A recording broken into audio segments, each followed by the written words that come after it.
Muy bien. Buen día. Primero que nada, agradecerles a todos ustedes por su presencia en el curso, que ha sido constante, fiel, a lo largo de estas 6 clases. Segundo, decirles que hay libros allí de la Fundación, pequeños libros de la Fundación que ustedes pueden llevarse, ¿sí?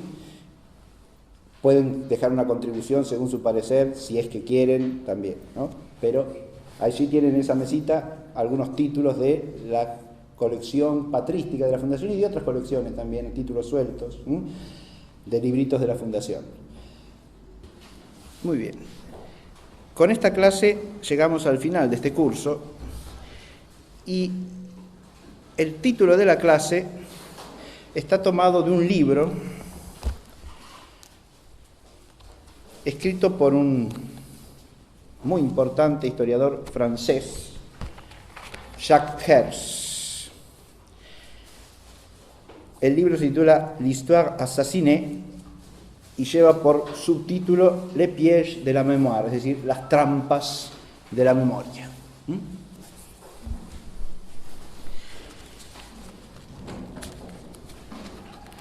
Esta edición que yo tengo es del año 2006.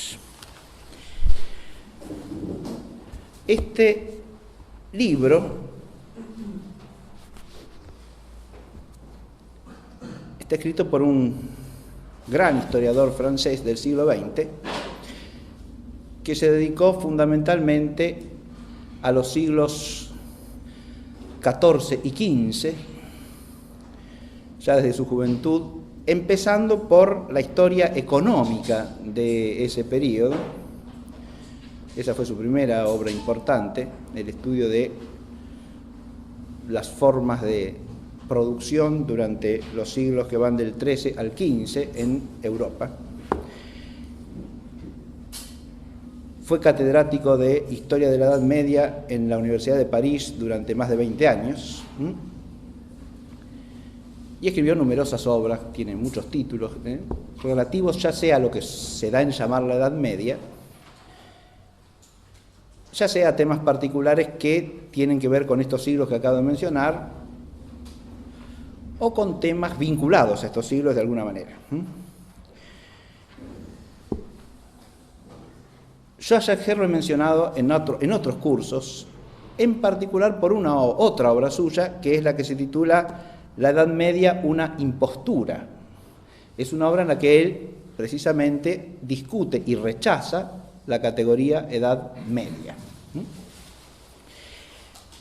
Pero este librito, que es uno de sus últimos títulos, lo que hace es un panorama de lo que él considera una suerte de destrucción del saber histórico en Francia en la segunda mitad del siglo XX, pero con raíces anteriores, por supuesto, ¿no? Y él habla de un asesinato de la historia, eso es lo que está diciendo en el título, ¿no? Bien. Ese concepto es el que vamos a tratar de reelaborar en esta clase, pero partiendo de una sucinta exposición del enfoque de Herz. De allí voy a partir. Y después voy a tratar de remontarme a las causas de esa destrucción que él describe, haciendo una suerte de recapitulación sintética de este curso.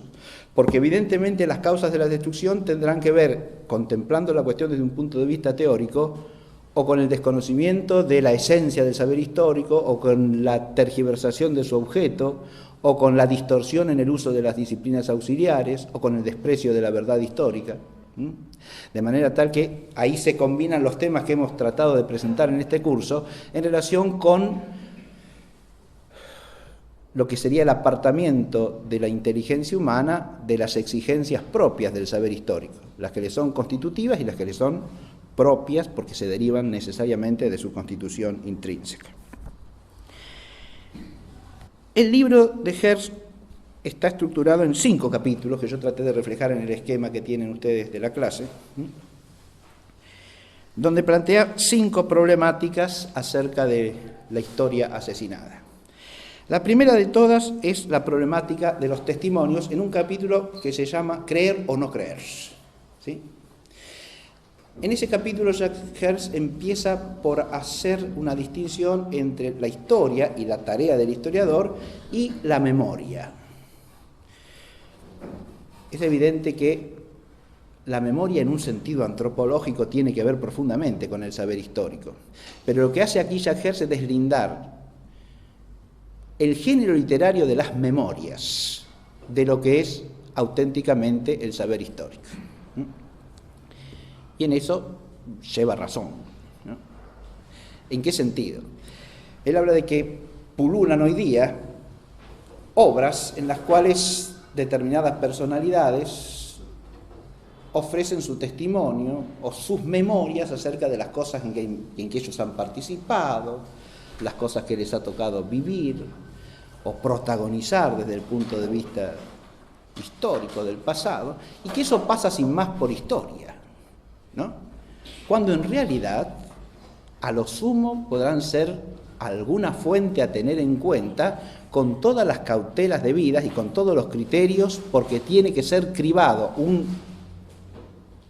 trabajo de memoria para extraer de él algún dato histórico fidedigno. ¿Se entiende? A lo sumo es una fuente posible de indagación histórica, no más que eso. Eso no es historia, ¿no? Porque las memorias, evidentemente, primero que nada, reflejan una experiencia propia de alguna persona, ¿no? Experiencia totalmente subjetiva. Pero normalmente, además de eso, están condicionadas por los intereses de la persona que escribe la memoria, ¿no? Y si esa persona a su vez está involucrada en algún determinado partido, movimiento, facción política, mucho más todavía, porque obviamente la memoria sea probablemente un escrito de ocasión dentro del combate político, ¿se entiende? O en otros casos una autojustificación ante la historia, ¿no? Recordemos memorias de personajes ilustres, ¿no?, que pueden servir para extraer datos objetivos, pero, insisto, una vez que se las ha hecho pasar por la criba del método histórico, ¿no? Caso de las memorias de Napoleón, las memorias de Metternich, las memorias de Talleyrand, por ejemplo, que me viene a la memoria en este momento, a la memoria, sí. Porque fíjense, acá lo que tendríamos que hacer es partir de una distinción entre la memoria del pasado, de los hechos del pasado, y el género memoria como género literario. Esto es lo que hay que tener en cuenta, ¿no? La memoria del pasado que no se plasma literariamente también es un vínculo real de la vida humana y de la vida social con el pasado, pero ya susceptible a graves distorsiones, ¿no? Como decía Tucídides, que yo se los comenté en clase anterior, a veces, aún de hechos bastante próximos, circulan popularmente versiones claramente deformadas. Y de eso podríamos citar nosotros innumerables ejemplos de nuestra propia historia. ¿Está claro? De la palabra memoria se usa y se abusa lamentablemente, también entre nosotros, ¿sí? Hablando de memoria se pretende imponer una determinada visión del pasado reciente, por ejemplo, ¿no? Eso en la Argentina no hace falta explicarlo demasiado. Entonces, la memoria hay que tomarla, como dice muy bien Jacques Herz, entre comillas y con cautela, ¿no? Y nunca sustituir el trabajo riguroso del historiador por una acumulación de memorias de personajes célebres. Si la imagen de la historia que se crea viene de ahí, dice Herz, la historia queda asesinada. Es una manera de destruir la historia, tiene razón. Fíjense que este creer o no creer vincula la historia como saber por fe humana con otros tipos de saber, cosas que ya hemos dicho en el curso, ¿no? Por ejemplo, el conocimiento que se tiene de los hechos en un proceso judicial, ¿no? ¿Está claro? Ahí también la memoria puede ser ampliamente manipulada en lugar de ser rigurosamente y objetivamente y jurídicamente compulsada. ¿Está claro? Pero, por ejemplo, cuando un testigo en sede judicial primero dijo una cosa se revisa el proceso, dice lo mismo, se vuelve a revisar el proceso y sale con otra cosa, la memoria de ese testigo, por lo menos, queda en cuestión, ¿no? Porque es una memoria un poco variable, ¿no? Dijo un día A y el otro día dijo no A, y hay que ver por qué cambió su versión, qué es lo que le pasó. Uno puede decir, bueno, en cierto momento no podía decir la verdad porque corría peligro, pero si no es así, ¿por qué cambió la versión? Más aún, uno puede preguntarse si cambió la versión por un interés propio, y si existe ese interés propio como posible causa, obviamente que el testimonio queda sumamente desvirtuado, ¿verdad? Si le conviene decir en un momento lo contrario de lo que había dicho en otro, por diversas razones, entonces el testimonio queda altamente desvirtuado.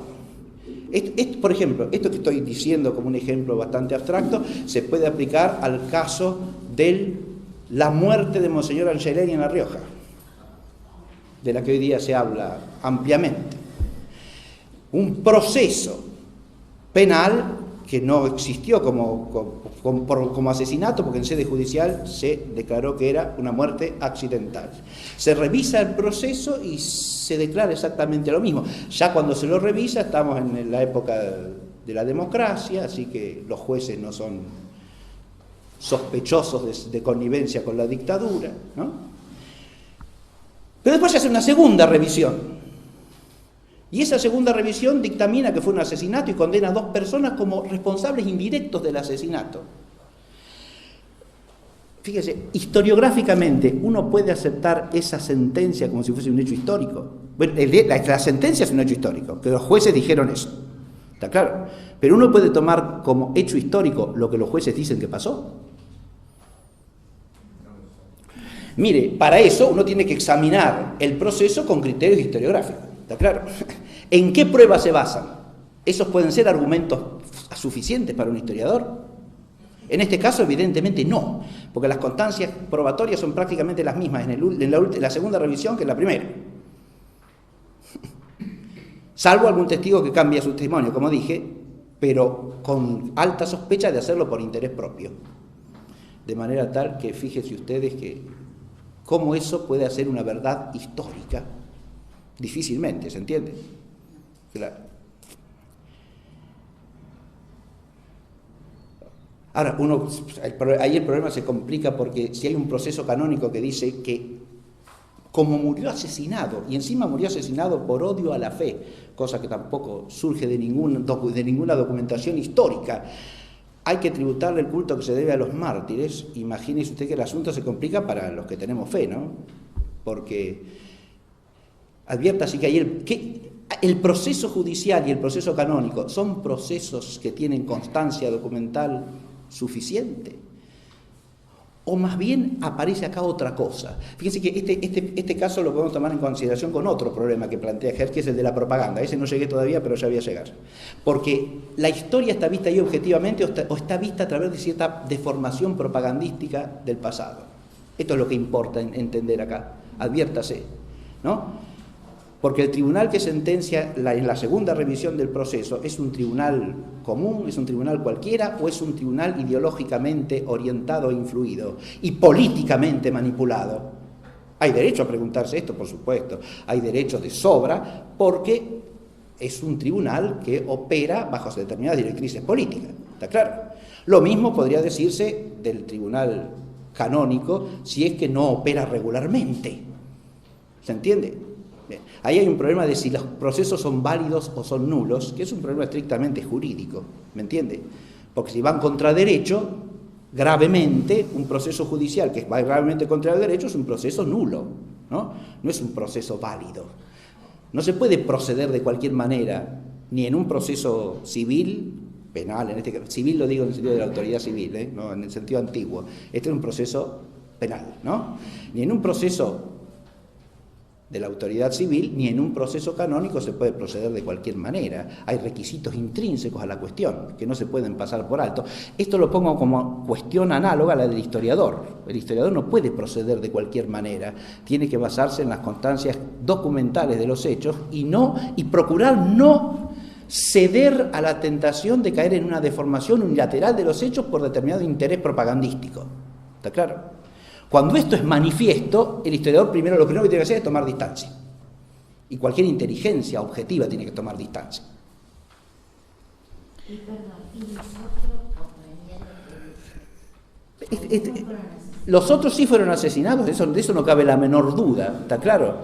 Que hubo asesinato, no cabe la menor duda. En los otros 3 casos nadie discutió nunca que hubieran sido asesinados, ¿sí? Desde el comienzo eran asesinatos, ¿sí? Ahí ya el problema no es del orbe judicial de la autoridad civil, sino más bien si ese asesinato se puede considerar hecho por odio a la fe, ¿me entiende? Ese ya es un problema estrictamente del proceso canónico, ¿sí?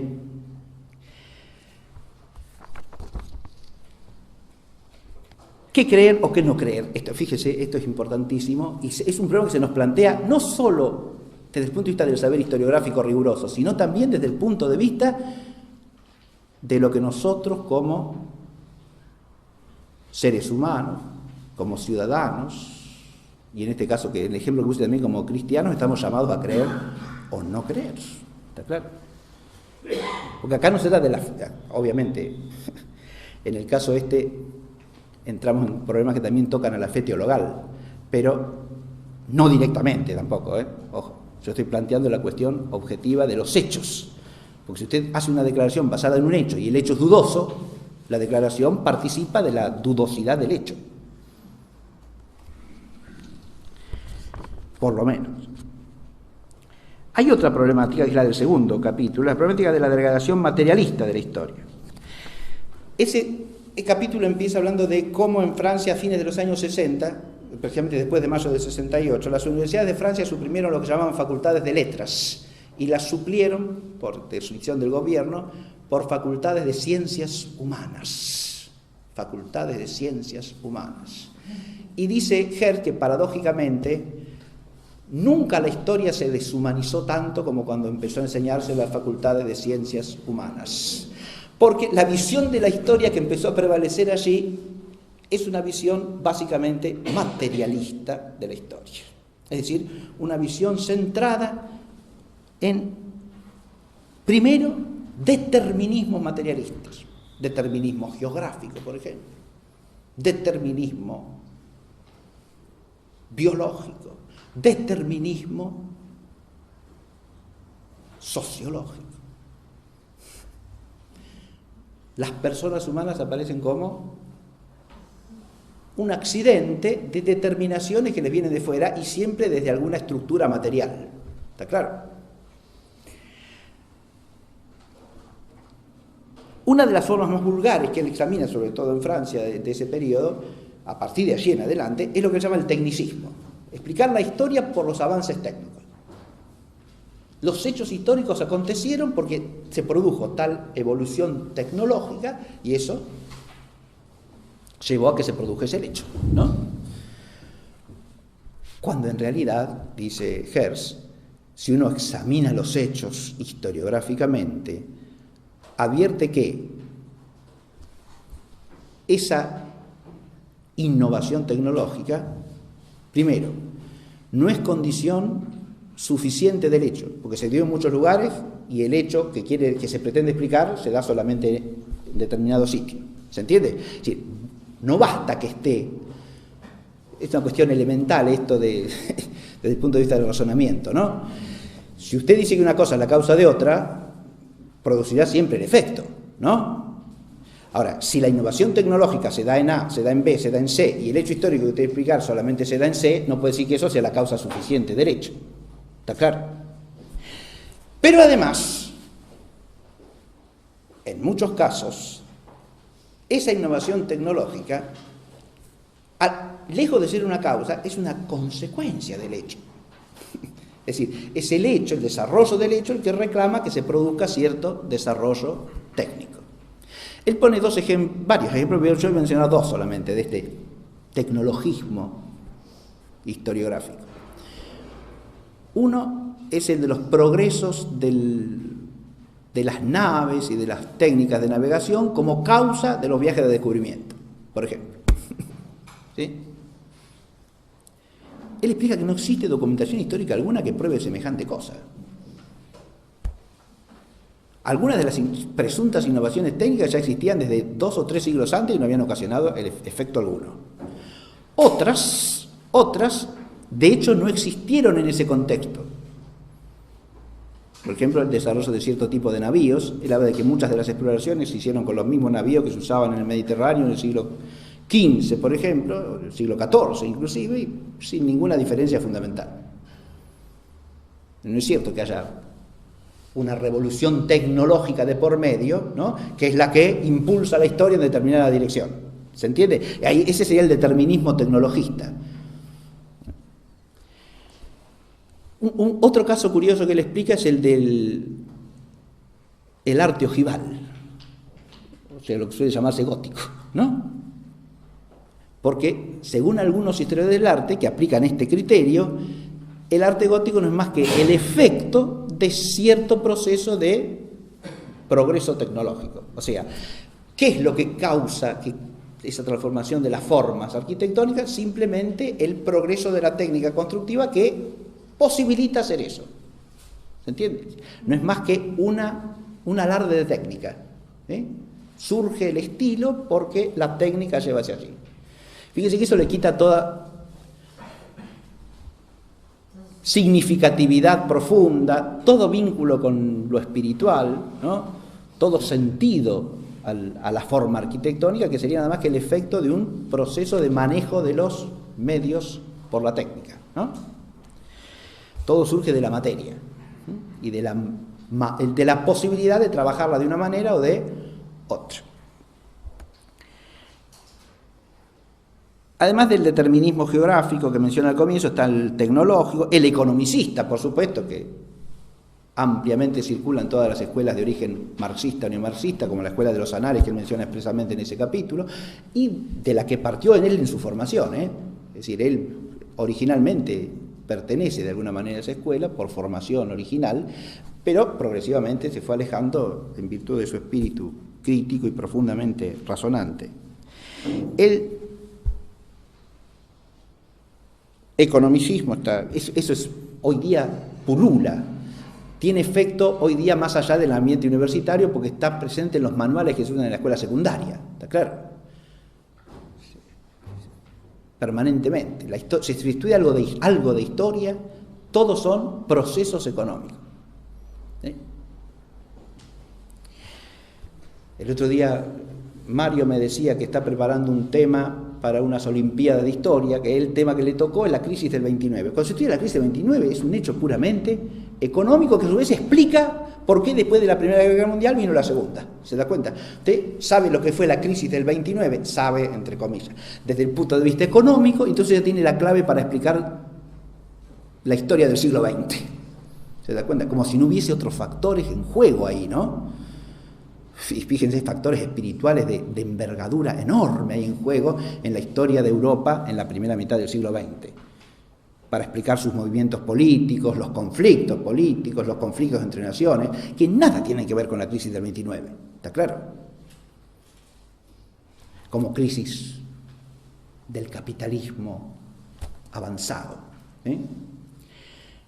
Pero cuando usted cae en el embrujo economicista, todo se explica por los procesos económicos. No hay otra cosa en la vida del hombre más que los procesos económicos. Bien.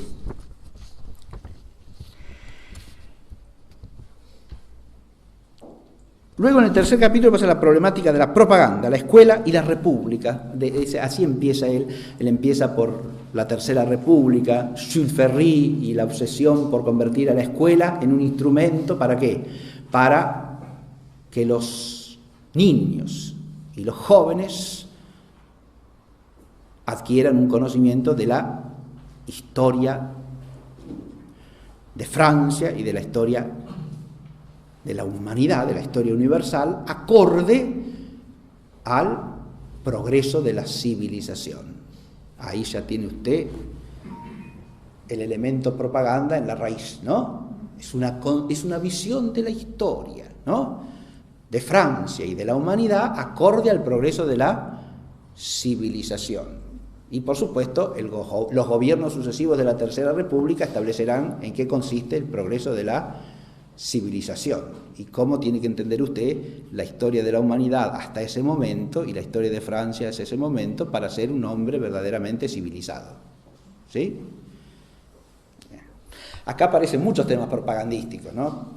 Obviamente, la propaganda contra el ancien régime de la Revolución Francesa reaparece acá en los libros escolares, ¿sí? ¿Está claro? Convertido en pseudohistoria para consumo de los niños. Y lo mismo pasa con toda la historia de Francia del siglo XIX. Se convierte en un objeto de propaganda. Esta propaganda llega a desfiguraciones grotescas de la realidad, explica Hertz, en el sentido de,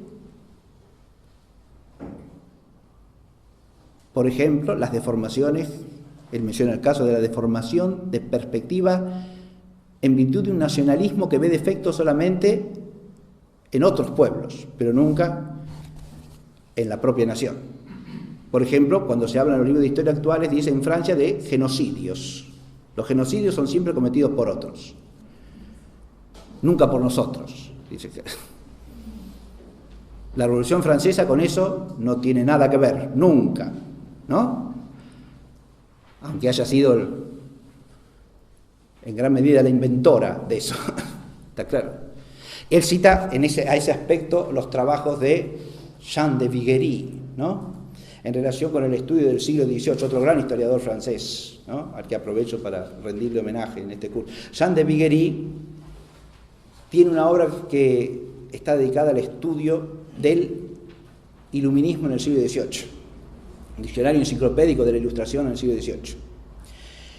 Y en esa obra se preocupa por desmontar algunas de esas tergiversaciones propagandísticas fundamentales que afectan a la historia del siglo XVIII y a partir de ahí a la historia posterior. Por ejemplo, Jean de Viguerie, sí, Jean de Viguerie.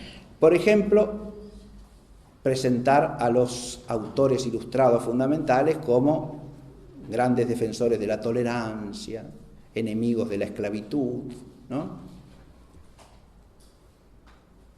Enemigos de toda discriminación racial, ¿no? Y Jean de Viguerie muestra cómo eso es totalmente ajeno a la realidad objetiva. La tolerancia de los ilustrados es una tolerancia relativa. ¿Es tolerancia para qué?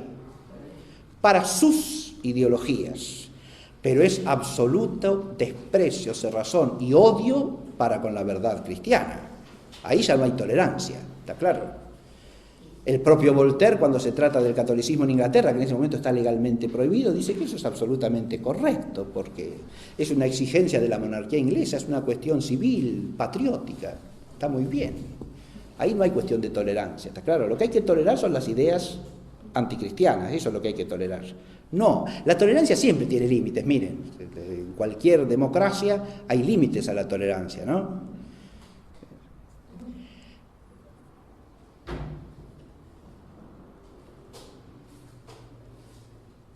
Y hay muchas maneras distintas de ser intolerante también.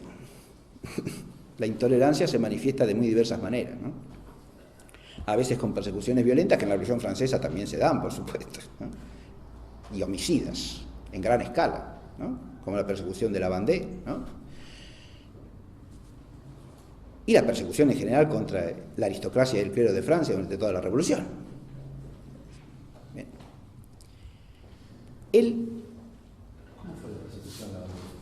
La persecución bandeana, recuerden que es un hecho importantísimo en la Revolución Francesa, porque la Vendée militar, es una región del norte de Francia, en el cual se produjo el más importante alzamiento popular contra la Revolución. ¿Está claro? Fue un movimiento popular de gran envergadura contra el gobierno de París, contra el gobierno revolucionario. ¿Está claro? Pero ese alzamiento contra la revolución fue aplastado con una violencia feroz, que lleva a importantes historiadores actuales de Francia a sostener que eso fue un genocidio en forma, porque del gobierno central parten instrucciones para que esa gente sea masacrada, aniquilada sin compasión alguna. ¿Está claro? Porque son enemigos de Francia y enemigos de la revolución. Son tan franceses como el que dice eso, y a lo mejor mucho más, porque responden profundamente a la identidad histórica de Francia. ¿Está claro? Mucho más que los que gobernaban Francia en ese momento. Son mucho más franceses, mucho más profundamente franceses y patrióticos que los que gobiernan. Pero los que gobiernan los declaran enemigos de la patria y enemigos de la revolución. Y entonces, como toda revolución, la revolución es lo más totalitario que puede haber sobre la faz de la tierra. Toda revolución. El espíritu de la revolución es el espíritu totalitario. Porque la revolución lo absorbe en sí misma todo. Crea la humanidad nueva, la sociedad nueva, el derecho nuevo, las leyes nuevas, todo es nuevo para el revolucionario. ¿Está claro? Eso sí que es propaganda, ¿se entiende? La revolución lo hace todo nuevo, lo crea todo desde cero. Todo lo anterior debe ser barrido y con nosotros empieza la historia verdadera. Ese es el espíritu de la revolución. Nada más totalitario que eso, ¿se entiende? Porque totalitarismo quiere decir que la política lo absorbe todo. Y acá lo absorbe todo absolutamente, absorbe la historia misma y al hombre mismo que es creación de la revolución, ¿no? Sea el hombre, el ciudadano de la Revolución Francesa, sea el hombre nuevo soviético o sea el que sea. ¿Está claro? O el súbdito del Reino Unido de la Gran Bretaña. ¿Se entiende? Como modelo de auténtica humanidad. Hablo de fin del siglo XVII y comienzo del siglo XVIII. El resto son subhumanos. Esa es la mentalidad de la revolución.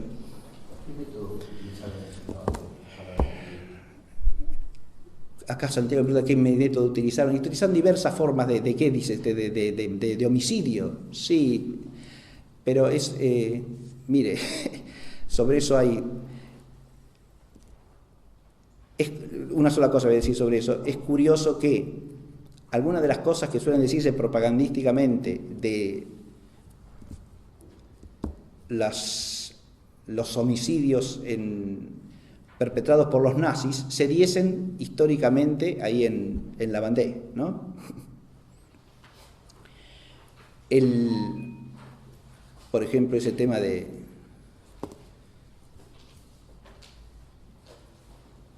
hacer jabón con la grasa de los asesinados, ¿no?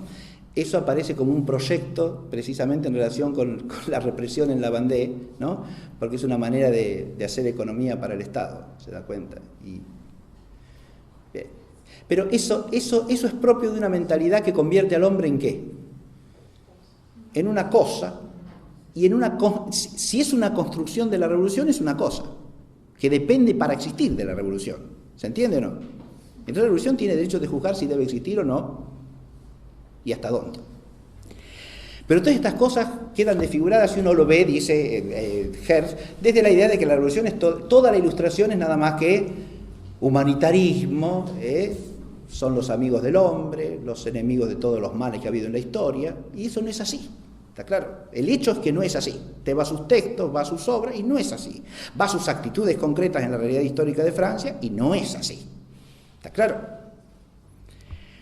Esto que he dicho lo mismo pasa con el caso de la esclavitud, lo mismo pasa con el caso que he mencionado de la tolerancia, ¿no? Esos presuntos valores de la ilustración, que hay que tomarlos con las cautelas adecuadas para no confundirse. Muy bien. Pasemos adelante. Esto es problemática de la propaganda, eso, pero es mucho más amplio. Es decir, Hertz sobre todo habla de temas que hacen la historia de Francia, pero también se mete con otras cosas, porque la propaganda también afecta a cuestiones de la historia universal, ¿está claro? La categoría de Edad Media es una categoría básicamente propagandística, por ejemplo, y ese es un tema que él ha desarrollado ampliamente, y eso lo vuelve a tomar acá, ¿no? Hay otros casos de propaganda. Mire, la propaganda histórica es una de las vías fundamentales para asesinar la historia. Así como podemos mencionar el tema de la Revolución Francesa, hay muchos otros temas en los que pasa lo mismo, ¿no? Menciono algún otro como ejemplo para no quedar solamente con temas franceses. El proceso y cómo la propaganda histórica en el que se instala condiciona desde la base de la visión de la historia. Yo pongo como ejemplo el proceso de la unificación italiana.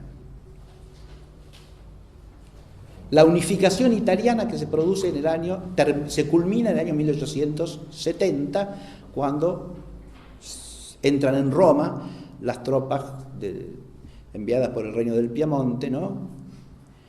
Para ¿hacer qué? terminar la unificación de Italia con su capital histórica, que es Roma, en realidad para terminar la usurpación de los estados pontificios, con una invasión violenta. ¿Está claro? Eso que se llama unificación es un conjunto de guerras de conquista, si uno lo considera objetivamente. No es ninguna unificación. No es que varios estados distintos se sentaron, conversaron y acordaron unirse. Eso es una unificación, ¿no? Lo que pasó en Italia no fue eso. Hubo un reino, el reino de Piamonte y Cerdeña, ¿sí?, que elaboró un proyecto de unificación de Italia. ¿Qué quería decir eso? Conquista de todos los otros estados de Italia bajo la hegemonía del reino de Piamonte y Cerdeña. De hecho, ¿quién va a ser el rey de Italia? Y el rey de Piamonte y Cerdeña. ¿Está claro? Que va a ser proclamado rey de Italia. Bien. Después de haber conquistado todo el norte de Italia primero, los estados pontificios después, el reino de las dos Sicilias después, a sangre y fuego, y ahí también se dan unos procesos de represión brutal después de la conquista. Porque claro, gran parte de la población permaneció rebelde a los invasores que habían conquistado un reino que era un reino plurisecular. Estamos hablando del reino de Sicilia, ¿está claro? Que existió como reino importante, era junto con los estados pontificios, fue durante siglos el estado más importante de toda Italia, ¿está claro? El reino de Sicilia, que empieza a existir en el siglo XII.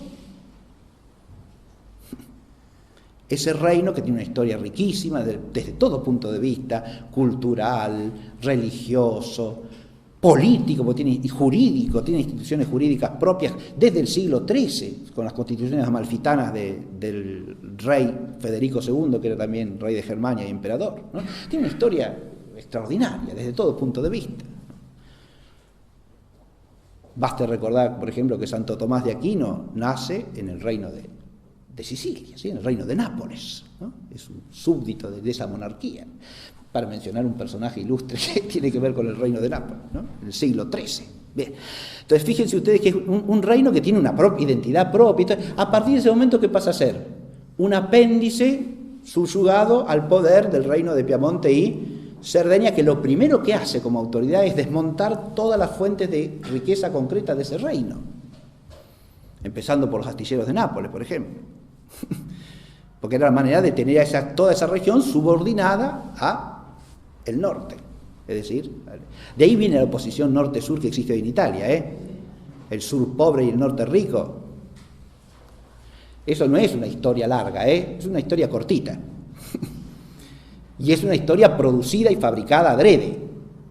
¿Está claro? No es una cosa que existe porque así son las cosas por una especie de fatalismo, de ninguna manera. El reino de Sicilia, en el momento de ser conquistado por el reino de Nápoles, es un reino sumamente próspero, con una paz social extraordinaria. Era un reino importantísimo. Y otra cosa, miren, no tenía deuda externa ese reino. Mientras que el reino del Piamonte tenía la deuda externa más grande de Europa, porque todas esas campañas militares había que financiarlas, no sé, eso sí que cuesta, ¿se da cuenta? ¿Cómo conquista usted el norte de Italia, la Italia central, el sur de Italia? Necesita mucha plata. ¿Quién le da la plata? La banca inglesa, la banca británica, con la que el reino del Piamonte contrae una deuda que sigue pagando hasta el día de hoy a Italia. Bien, pero el asunto es que ese reino fuertemente endeudado persigue también objetivos políticos que tienen que ver con quién le presta el dinero. ¿Está claro? Si uno lo mira historiográficamente el proceso, un detalle, mira, un pequeño detallito que señalan historiadores de nota en Italia hoy día que estudian todo este proceso. Después de la gloriosa unificación que se festeja con gran fiesta nacional en Italia todos los años, ¿no? Bien. Italia, por primera vez en su historia, se convierte en un país de gente que emigra en masa. Nunca había pasado eso en la historia de Italia, ¿Por qué vienen tantos italianos para acá? O para Estados Unidos, o para Australia, porque la unificación italiana fue una maravilla, y pareciera que no tanto. ¿Se entiende lo que digo? Hasta ese momento jamás había existido ese fenómeno histórico, en en toda la historia precedente de una Italia Italia era una cosa tremendamente mala porque tenía muchos estados. ¿Cuál es el problema de que una nación esté repartida entre diversos estados? ¿Es un bien absoluto que sea un solo estado para una nación? Ahí hay propaganda también, ¿se entiende? ¿O uno puede reflexionar eso? Italia, dividida en montones de estados, tuvo una riqueza cultural que no tiene hoy día. Por ejemplo, ¿está claro? Todas las glorias del arte italiano, ¿de qué época son? ¿De la Italia unificada? No, señor. De ninguna manera. ¿Se advierte? Entonces, ¿por qué es un bien absoluto tener un Estado unificado? ¿Para quién? ¿Para qué? Eso es propaganda también. ¿Se entiende lo que digo? El conocimiento de la historia nos previene de esas propagandas. La Grecia clásica en su esplendor era un montón de estados minúsculos, ¿no? ¿Y por qué no estaban unificados? Así si hubieran sido más poderosos. ¿Y por qué tenían que ser más poderosos? ¿Poderosos para qué? ¿Poderosos bajo qué respecto? ¿Se entiende el problema o no? Bueno, es una cuestión geopolítica, estratégica. ¿Y qué quiere decir usted con eso? ¿En orden a qué fin es mejor? ¿Ese fin es absoluto o es relativo? ¿Se puede subordinar a otros fines? Todo eso se lo tiene que preguntar uno racionalmente, ¿no? Y no ceder a la propaganda sin más. Fíjense que cualquier cosa que... Si uno acepta la unificación de Italia es un bien absoluto e indiscutible, primero, ya no puede examinar la historia precedente críticamente. Y segundo, no puede poner en cuestión nada que venga de esa Italia unificada, porque todos los valores de la Italia unificada quedan ipso facto canonizados, dogmatizados. Es todo lo que viene de la Italia unificada está bien porque es de la Italia unificada. ¿Se entiende? Por más que sea una cosa oprobiosa, si viene de la Italia unificada está bien y es indiscutible porque viene de ahí. ¿Está claro lo que digo? Mire, eso tiene consecuencias enormes para la historia real. El ideario si uno, lo mismo pasa con la Argentina. Si nosotros pasamos este tema de la propaganda en nuestro país, lo mismo. Con los ejemplos se hace muy largo esto, pero sin los ejemplos no tiene mucho sentido la clase.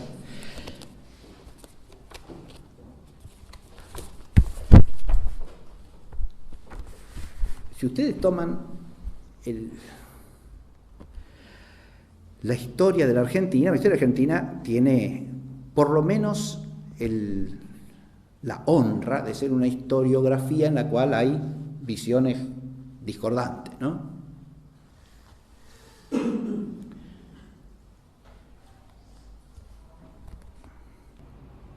Yo voy a leer una dedicatoria que hace Domingo Sarmiento al general Paz cuando le envía el libro Facundo, ¿no? Remito a su excelencia, esto le escribe una carta que manda desde Montevideo el 22 de diciembre de 1845, ¿sí? Remito a su excelencia un ejemplar del Facundo que he escrito con el objeto de favorecer la revolución y preparar los espíritus. Lo he escrito con el objeto de conocer la verdad acerca de esta figura histórica. No, señor, él dice claramente cuál es el objeto, ¿no? Que he escrito con el objeto de favorecer la revolución y preparar los espíritus. O sea, ¿es un escrito de qué? Y de propaganda, mijo, ¿de qué va a ser? ¿Es una obra historiográfica eso? De ninguna especie. Lo está diciendo el autor, ¿no? Le envío un ejemplar del Facundo que he escrito con el objeto de favorecer la revolución y preparar los espíritus. Pero a continuación añade algo peor todavía. Obra improvisada, llena por necesidad de inexactitudes. Llena por necesidad de inexactitudes, a designio a veces. No tiene otra importancia que la de ser uno de los tantos medios tocados para ayudar a destruir un gobierno absurdo y preparar el camino a otro nuevo. Adviértase, ¿no?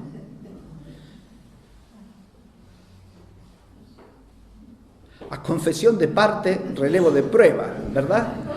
el hombre está diciendo acá que la obra está llena de inexactitudes por necesidad, pero inmediatamente se contradice, porque dice a designio a veces, o sea, algunas intencionalmente, ¿está claro? A designio, a propósito. De esas inexactitudes que hay, él confiesa que son muchas, ¿no? Algunas son adrede. O sea, le advierto que en este libro miento a sabiendas, ¿está claro? Porque algunas de las inexactitudes, la palabra inexactitudes habría que ponerla entre comillas, porque cuando este hombre habla de inexactitudes, no se crean que es un detallito, Inexactitudes no es que dice que una cosa que pasó en 1828 pasó en 1829, ¿no? O que dice marzo por abril, no.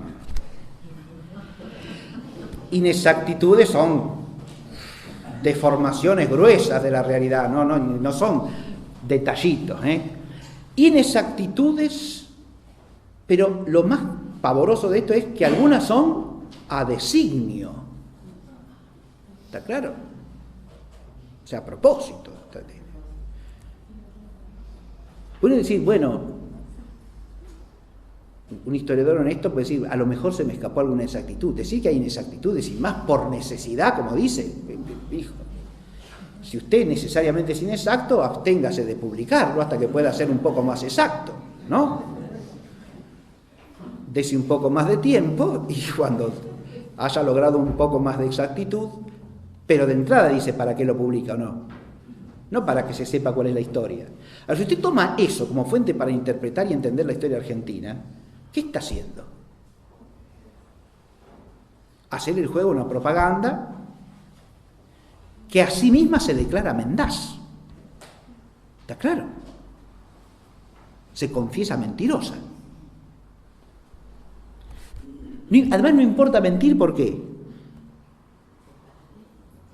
Porque no tiene otra importancia hasta ahora, dice, que la de ser uno de los tantos medios tocados para ayudar a destruir un gobierno absurdo y preparar el camino a otro nuevo. O sea que el fin justifica el medio. Claro, tal cual, el fin que es derrocar un gobierno absurdo, según él, ¿no? Ese es el juicio que él hace del gobierno de Rosas, un gobierno absurdo, y para justificar eso, lo que justifica su obra, que tiene inexactitudes adrede, es eso, que es uno de los tantos medios que hay que tocar, ¿para qué? Para voltear un gobierno absurdo. Bien.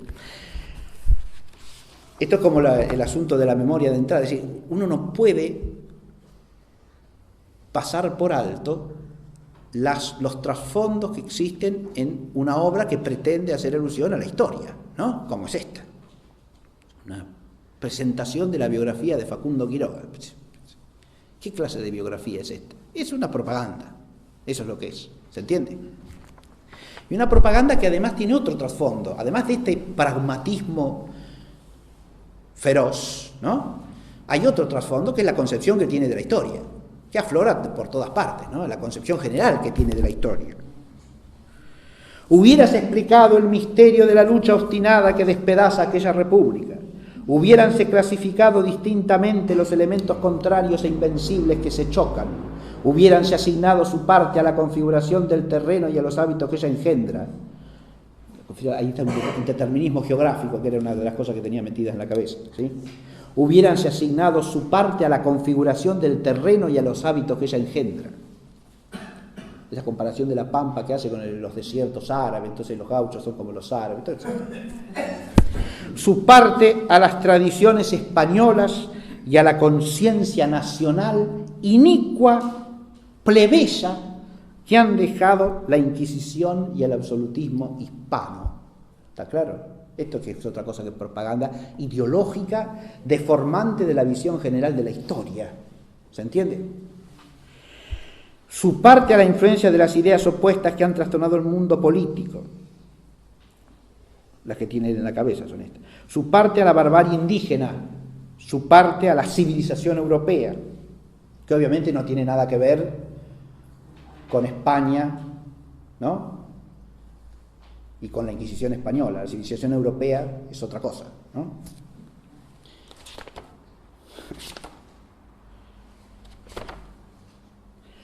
una perlita más de este. Porque... El terror de 1793 en Francia era un efecto, no un instrumento. Era un efecto. Robespierre no guillotinaba nobles y sacerdotes para crearse una reputación ni elevarse él sobre los cadáveres que amontonaba. Era un alma adusta y severa, aquella que había creído que era preciso amputar a la Francia todos sus miembros aristocráticos para cimentar la revolución.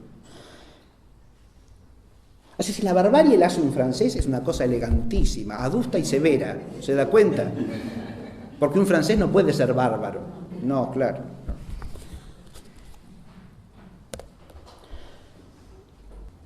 Nuestros nombres, decía Danton, bajarán a la posteridad execrados, pero habremos salvado la República. El terror entre nosotros es una invención gubernativa, ahora pasa a ser la comparación con Rosas, ¿no? El terror entre nosotros es una invención gubernativa para ahogar toda conciencia, todo espíritu de ciudad, y forzar al fin a los hombres a reconocer como cabeza pensadora el pie que les oprime. Es un despique que toma el hombre inepto, armado del puñal, para vengarse del desprecio que sabe que su nulidad inspira a un público que le es infinitamente superior.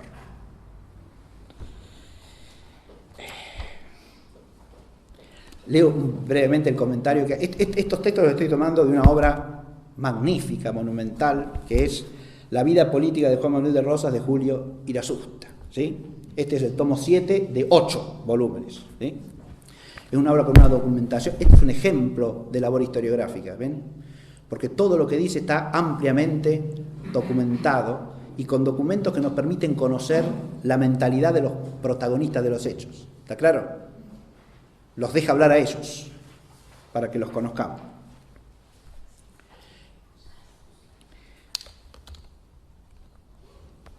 Y dice Irasusta, paralelo imposible, que diría Carlos Pereira.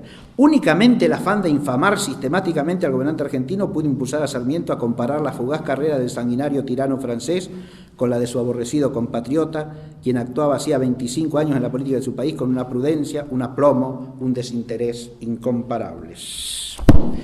Bien, esto, fíjese usted que es un parangón absurdo, ridículo, que no se sostiene para nada, pero para la visión general que tenemos de la historia en Argentina en amplios sectores, ¿sigue funcionando la propaganda o no? Porque la Revolución Francesa es el progreso histórico, ¿o no? Robespierre es un accidente, bueno, es la necesidad de cierto terror para afianzar la revolución, listo, ya está, no importa, además, murieron miles y miles de personas injustamente, no interesa, pero como dice, este es un efecto no, como no deseado, porque esta gente era adusta y severa y civilizada, ¿no?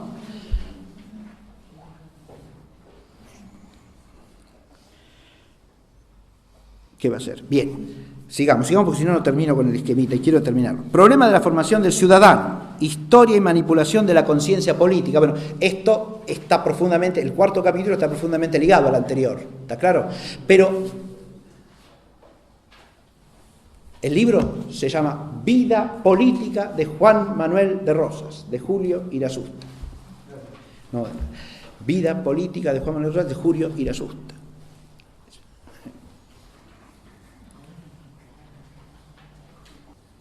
Yo confieso que hasta leer esta obra no conocía realmente la persona de Juan Manuel de Rosas, ni su mentalidad, ni su concepción de las cosas. ¿Sí?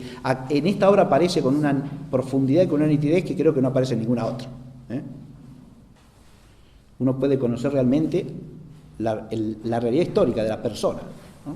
Y de cómo pensaba y de cómo actuaba. Estaba asesinado por historia oficial. Claro, por una historia asesinada.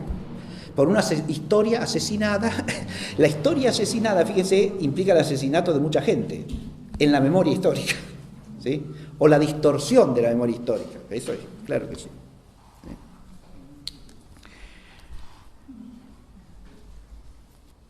La problemática de la formación del ciudadano, historia y manipulación de la conciencia política. El capítulo cuarto del libro se refiere fundamentalmente a Francia, ¿no? Y a fenómenos que tienen que ver con la formación de lo que se llama en Francia la conciencia del ciudadano. ¿Está claro? Este es un tema que también aborda profundamente Jean de Viguerie, ¿no? en su obra Histoire du citoyen, la historia del ciudadano. Ciudadano, invención ideológica de la Revolución Francesa, ¿no?, que sustituye al hombre.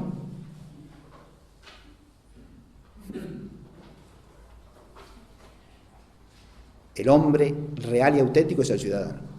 ¿Está claro? No solo sustituye al hombre, el ciudadano sustituye al cristiano, sustituye al santo, sustituye al héroe, sustituye todo lo noble que ha habido en la historia. ¿Está claro? Es el arquetipo de bien y de verdad. El buen ciudadano, que tiene que estar imbuido de los valores de la república. ¿Está claro? Y de la civilización que va unida a la república. Esta manipulación de la conciencia política es algo que se da en todas partes, digamos así, ¿no? No es él lo analiza para Francia, pero lo podemos analizar también en la Argentina, ¿sí? Ampliamente.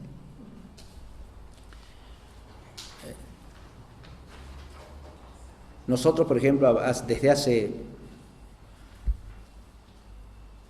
ya 40 años, ¿no?, vivimos esa contraposición sistemática de democracia y dictadura, ¿no?, que es propaganda pura en cuanto que es una contraposición maniquea que pone del lado de la democracia todo bien y del lado de la dictadura todo mal. ¿Está claro?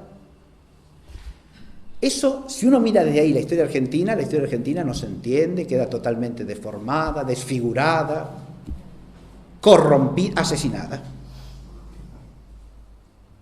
¿Sí? En el mismo año 83 surgió una película que se dio en todos los cines de la Argentina, llamada La República Perdida, de un tal Vanoli. ¿Sí? Eso es una de las herramientas publicitarias de esta concepción, ¿no? El mal de la Argentina han sido los golpes de Estado militares, en cambio la democracia es el bien supremo. Esa película es grotesca porque se hace demócratas de los que habían protagonizado golpes de Estado varias veces, reiteradamente. Entonces no hay nada que salvar, ¿me entiendes? Porque de los presuntos partidos cívicos de la Argentina, ¿cuál es el que no participó en alguna asonada militar o en un golpe de Estado? ¿Está claro? Incluidos los líderes populares argentinos, que serían los arquetipos de la Argentina democrática, como Irigoyen o Perón, ¿se entiende? Golpistas, ambos, cada uno en su instancia histórica propia, ¿se da cuenta? Bueno, entonces, la historia no se puede entender, si usted la presenta así, es un absurdo, ¿está claro? Que además cae en otra propaganda, absolutizar el concepto democracia, ¿no? Y eso sin advertir que esa absolutización del concepto de democracia es una propaganda que nos viene impuesta básicamente desde el poder imperial yanqui. ¿Está claro lo que digo? Y hay que ver desde cuándo y a partir de qué instancia histórica. Bien. Pero eso es como un ejemplo nada más. Y por último está la problemática del Estado totalitario y el manejo estatal de la investigación. Con eso cierra el libro Jacques Herz. El Estado no se contenta ya solo con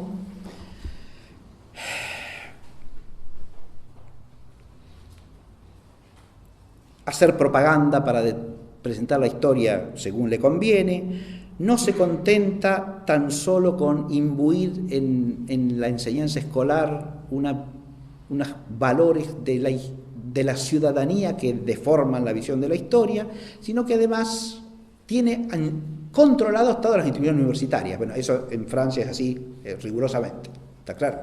El Estado francés maneja las universidades plenamente. Es el modelo napoleónico que no tiene fractura hasta el día de hoy, ¿sí? La universidad es un instrumento del Estado para el control de la sociedad y de la ciudadanía, ¿no? Y sobre todo para la corrección ideológica de la ciudadanía.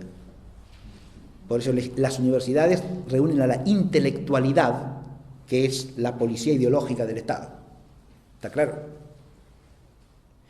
Hay que entrar en ese círculo, y para entrar en ese círculo hay que sostener la ideología que el Estado quiere imponer. ¿Se entiende?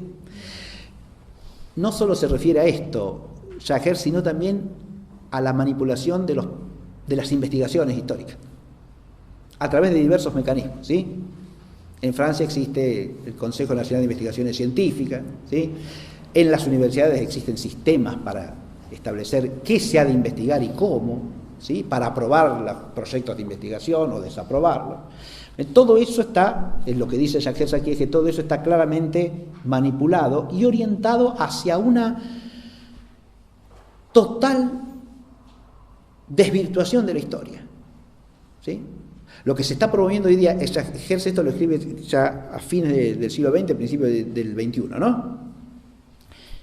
Lo que se está promoviendo hoy día, dice Jagger, son investigaciones tan puntuales, tan minuciosas y tan sacadas de todo contexto histórico, que no proponen, no puede resultar de ahí ninguna manera de visualizar o de entender una realidad del pasado. ¿Está claro? Es decir, se fragmenta hasta tal punto la investigación, se la atomiza de tal manera que las investigaciones se transforman nada más que en un instrumento para ¿qué? Para decir, yo investigué, me aprobaron la investigación y puedo ascender en el currículum universitario. ¿Está claro? Pero ¿qué aporta eso al saber del pasado o al saber histórico? En general, nada, o poco y nada. ¿Está claro? Y eso implica una inversión enorme del Estado. ¿Para qué eso? ¿Por qué eso? Y de por medio que va, y el asesinato de la historia, ¿se entiende? Cualquier investigación que pretenda controvertir la imagen ideológica de la historia que el Estado impone es una investigación que queda fuera de lugar. Y solamente se puede hacer al margen, pero nunca dentro de las instituciones universitarias. Pero ¿cómo dice esto de Francia? Está hablando de Francia, claro, sí, no está hablando de la China comunista. ¿Sí? En China, por supuesto, que pasa otro tanto, no se crean que no, la China. Bien. Porque China sigue siendo un Estado jurídicamente comunista, ¿no? Sí, pero los chinos ahora hacen negocios, tienen capital privado. Sí, por supuesto, sí. La NEP de Lenin también implicaba propiedad privada, si recuerdan ustedes, ¿no es cierto? Son cuestiones puramente coyunturales del capitalismo. ¿Sí? Capitalismo de Estado se puede complementar con un capitalismo privado en cierta proporción, cuando hace falta. Eso es típicamente comunista también. No tiene nada de ajeno al marxismo eso. Bien. Pero ahora paso a la otra parte, que es la otra visión que yo quería dar como complementaria. Todos estos defectos que está presentando acá Hertz son ciertos, están muy inteligentemente pensados por un hombre que tiene el oficio de historiador y que además conoce muy bien el ambiente universitario francés, ¿está claro? Pero lo que yo quería es enlazar esta problemática con la del curso, ¿no? A través de una visión de las causas de la destrucción del saber histórico. Y he puesto 4 títulos principales acá. Primero, la abolición de su esencia, su objeto propio. Y por eso digo que vamos a hacer una recapitulación de lo que ha sido el curso, hasta aquí.